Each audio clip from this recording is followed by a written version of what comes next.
আসসালামু আলাইকুম, কেমন আছেন সবাই? আশা করি সবাই ভালো আছেন, আমরাও ভালো আছি। তো আজকে আমাদের বাসায় মেহমান আসছে এবং তা হঠাৎ করে আসছে। তো তাড়াতাড়ির মধ্যে যে রান্নাটাই করা যায় ঝটপটের মধ্যে, তা হচ্ছে বিরিয়ানি। এবং এর জন্য আজকে আমরা বিরিয়ানির প্রিপারেশন নিচ্ছি। এবং আমার আম্মুর হাতের বিরিয়ানি আলহামদুলিল্লাহ সবাই, আমাদের ঘরের সবাই অনেক পছন্দ করে। তো আশা করি আমাদের মেহমানদের অনেক ভালো লাগবে।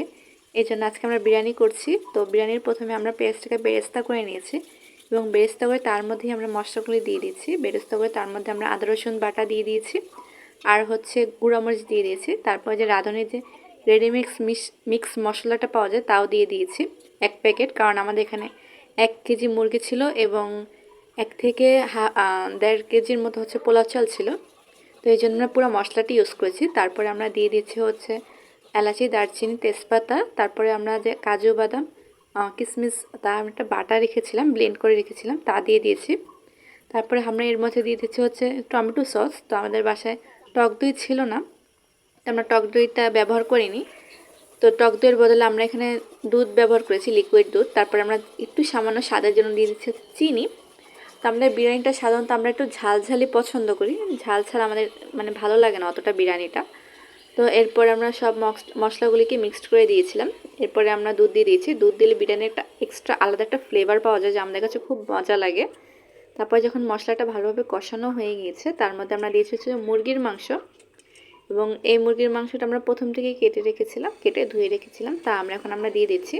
তো এটা দিয়ে মুরগির মাংসটাকে এখন ভালোভাবে কষিয়ে নেব।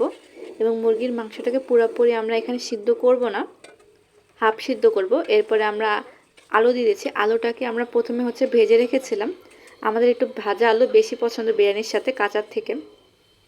তা আলুটা দিয়ে ভালোভাবে নেড়ে চেড়ে যখন আমাদের মুরগি কষাটা হয়ে গেছে, তখন আমরা চালটা দিয়ে দিচ্ছি। চালটা আমরা আগের থেকেই ধুয়ে পানিটা ভালোভাবে ঝরে রেখেছিলাম। এখানে আমরা চিনি গুঁড়া চাল 1.5 কেজির মতো ব্যবহার করছি। তো আমরা এখানে চালটাকে ভালোভাবে ভেজে নিয়েছি। ভেজে নিলে হচ্ছে চালটা একটু ঝরঝরা হয়ে যায়, এই জন্য আমরা চালটাকে প্রথমে ভেজে নিয়েছি। ভেজে এর মধ্যে আমরা পানি দিয়ে দিয়েছি। তো আমরা এখানে গরম পানি দিইনি, ঠান্ডা পানি দিয়েছি। আপনারা চাইলে এখানে গরম পানি ব্যবহার করতে পারেন। তো এই যে আমাদের বিরিয়ানিটা হয়ে গেছে। তো বিরিয়ানিটা আমরা দমে রেখেছিলাম। তো মশলা দিলে আমাদের বিরিয়ানিটার কালারটা অনেক সুন্দর হয়েছে এবং ফ্লেভারটা অনেক ভালো হয়েছিল এবং বিরিয়ানিটা অনেক পরিমাণ ঝরঝরা হয়েছে।